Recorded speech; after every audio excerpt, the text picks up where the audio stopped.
So it's great to have Fabio Oliveira with me in that today, and we're discussing AI and business change, as we're going to be doing that at the AI and Business Summit at Henley Business School on the 28th of September. So, hi Fabio, great to have you here.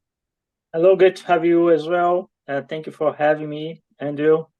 And you're going to be running a session which is going to be around using virtual reality and AI at the summit. So could you give us an introduction to yourself, please, and what you're doing in the AI and VR space? Sure. I am Fabio Oliveira. I am a lecturer and researcher in the University of Reading in Henley Business School. I work in the Department of Leadership, Organization, and Behavior, specifically in the Entrepreneurship Hub. I have been studying the impacts of digital technologies for 5 years now as a full-time occupation. First for my PhD, which I completed 2 years ago, which was about the impacts of digital technologies on board members, decision-making, and ways of working. And in the last 2 years, I have been studying how digital technologies are changing professions, people, and business functions, and business models. So my latest research that I am engaging, we have one working with VR headsets with commercial available applications, and as well digital human avatars. How digital human avatars in the front end, they are being, let's say, empowered by different AI systems to provide a seamless experience for users. I've been working as well by interviewing heads of sales of medium-sized European companies since last year. I have interviewed 30 already to identify as well how digital technologies, mainly AI applications on top of CRM systems, are changing each stage of a B2B sales process. So yes, this is pretty much what I've been doing in the last 2 years, seeking publications and as well participating of conferences, teaching, providing some as well consultant services, this type of thing. Great. And yeah, the purpose of the summit really is to talk about how technology, AI technology, and your example of VR technology is going to change business models, and fundamentally change business models, not just slotting in to tweak a little part of what the business process and that is. Where would you see the applications? What sort of industries, what types of processes are you seeing that could be fundamentally changed by AI? Yeah. In specifically speaking about VR is only one component, right? Yeah. What is important to say is that there is no such a thing as only an AI system. We have a combination of technologies that are now enabling AI. And that's where business models can be changed and can be impacted, and as well professions will be impacted, and they are already being impacted. Mm-hmm. Is by using a combination of different technology, different capabilities, and adapting the company's capabilities to use those technologies, specifically AI, that can be used in many business functions, right? You have examples of data analytics, you have examples of conversational AI, you have examples of AI systems helping to predict or to find, for example, new elements or new ways of treating disease, and so far, so on. So the businesses that can be faster in the sense of adopting these technologies will be the business that can change the way they deliver value for their customers. And therefore, they can then create new business models. As an example of what we already have, if we think about Spotify, Uber, Deliveroo, and many other companies that they were born digital, Yeah. using the technology as their competitive advantage, which is different from companies that they are not digital natives. Yeah. Yeah. The non-digital natives, they need to adapt fast in all their capabilities. We can say, all the components of their systems. Let's say people, resources, partnerships, and so far, so on. Yeah. And I see at the moment a parallel between the dot-com era that came at the back end of the 90s and like when Jeff Bezos started using the initial www.amazon. I think we now recognize, looking back, that was a fundamental different business model. And when you read his biography, he talks about how when he tried to employ people who used to work for Walmart, just the business model, they didn't get the new business model. And my feeling now is we're on the cusp of AI transforming business models and that again. Would you say that's a reasonable parallel? It can be. I would go a little bit further, or maybe give you another analogy, if you will. Yeah. If we think about our smartphones that we use today, right? Let's think about that 10 years ago, 15. Yeah. We didn't have the technology. Yeah. So we could live very well, work very well, before that technology. Yeah. But what the parallel that I want to establish is that I see AI tools being used seamless and as an integral part of any company and professional in the next 5 to 10 years. Yeah. Will be something that you take for granted, right? Is these are progressing? These are a progress of technology. I like to say that we have three types of innovation or technologies. Let's say you have one type, which is the technology that we were born, and the technology was here already. Yeah. Mm-hmm. So then it's part of our lives. We take for granted. That's all right. We don't debate that. We just use it, and that's it. The second one is when we see something coming new when we are young. Yeah. Let's say we have, 14, 15 years old, seeing new technology now, which, they learn very fast.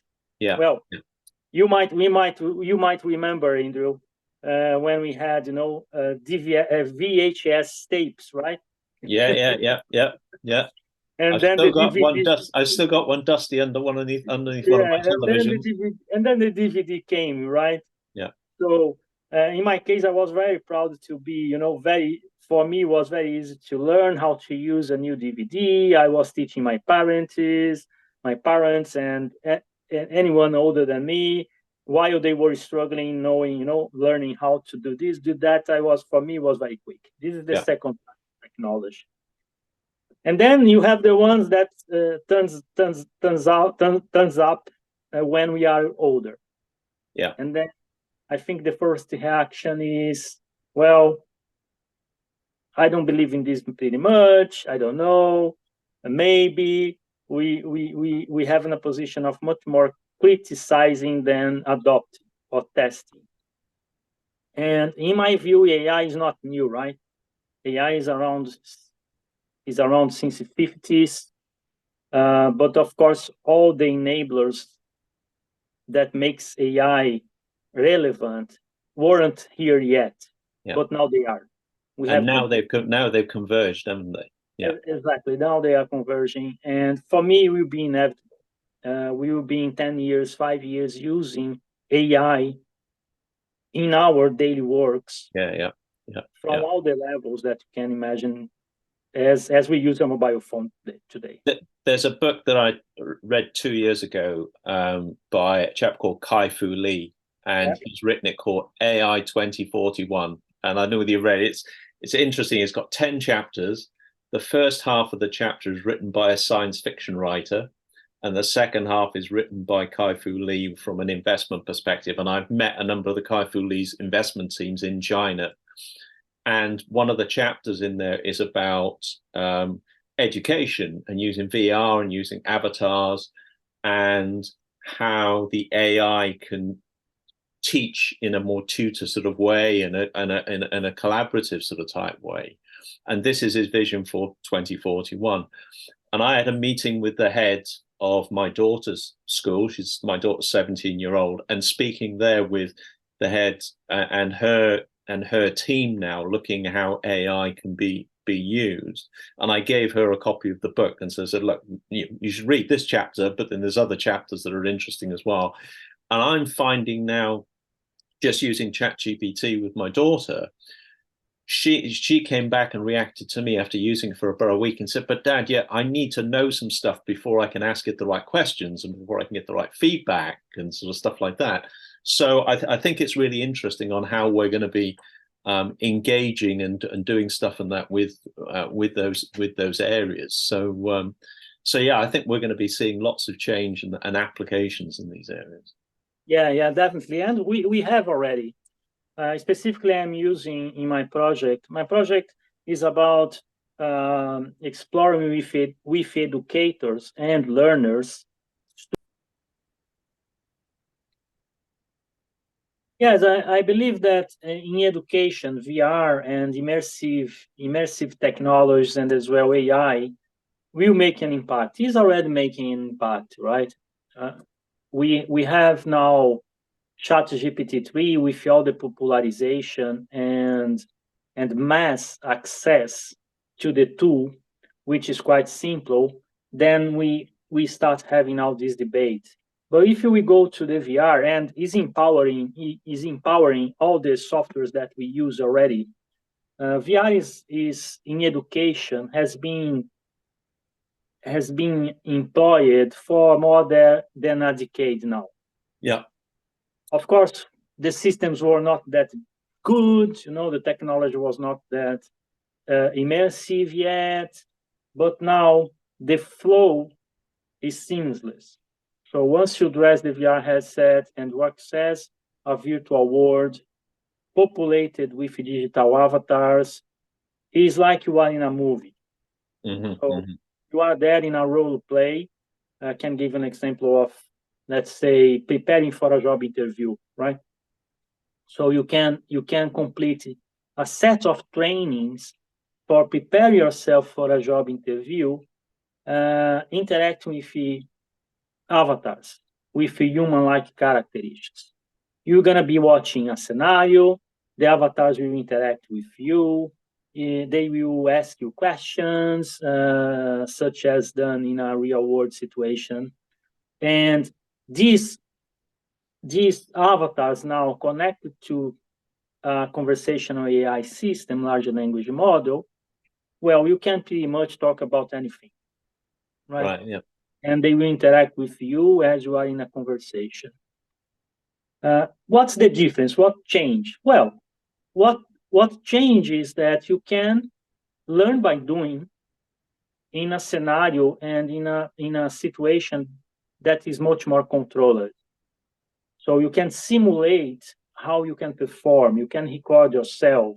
And in the case of this technology that I'm using specifically, at the end of the scenario, at the end of the simulation, you swap the body, your avatar body, you swap with the avatar. So you can see yourself in the perspective of the interviewer, let's say. And you can see your body language, you can check how you did perform, what you did well, your eye contact. And after that, you receive a dashboard with data analytics about your performance, compared with the performance of others that have completed the same training, with points for improvement. And you have this, seamlessly, straight away, in real time, and then you can practice as many times as you can and as you want. And you can do this in the comfort of your house and at any time without, the fear of being judged by others as it happens in a real world role play, if it is that possible. Okay. So on So at the AI for Business Summit at Henley, what will you be able to demonstrate to the participants in the working sessions? Because it's a very hands-on experience we want to have at this summit, not just key speakers up on a stage. It's going to be quite interactive. So what are people going to be able to do with you and your demonstration? Yeah, they will experience firsthand. We will be there with our VR headsets, and we will be there using these applications. They will dress the VR headset and complete a training session or some minutes of this training session, interact with the avatars, see the scenarios, which they are extremely well designed in partnership with big institutions, educational institutions. So these companies, they really know what they are doing in the sense of preparing the scenarios and producing the scenarios, these immersive scenarios with digital avatars. Yeah, the participants will therefore experience in firsthand how it works. They will be able afterwards to reflect about their experience and as well reflect and think about how they can use the technologies that are there in a device like a VR headset, how they can deploy this in their organizations, in their business models. Yeah, no, that's right. And I think that's really the important point there is that I really see now, and I think that lots of the participants at this summit will see how do we now deploy these things that, as you've said, have now converged to reach the level of sophistication and the level of quality that we can create the next Jeff Bezos or whatever. It's taking the technology and changing a business model and that within an industry by bringing these different technologies together. So I think that's great. And and now it's very accessible. We are talking about a VR headset that costs 400 quid. Yeah. You are talking about a service that will cost per user £30 a month. Yeah. And you can have access to this technology, to these scenarios, to these simulations. That will change the way we teach, the way we learn. Will complement, you make it better. Yeah. Yeah. Fabio, that's fantastic. Thanks very much for sharing your insights on that with us. You're welcome.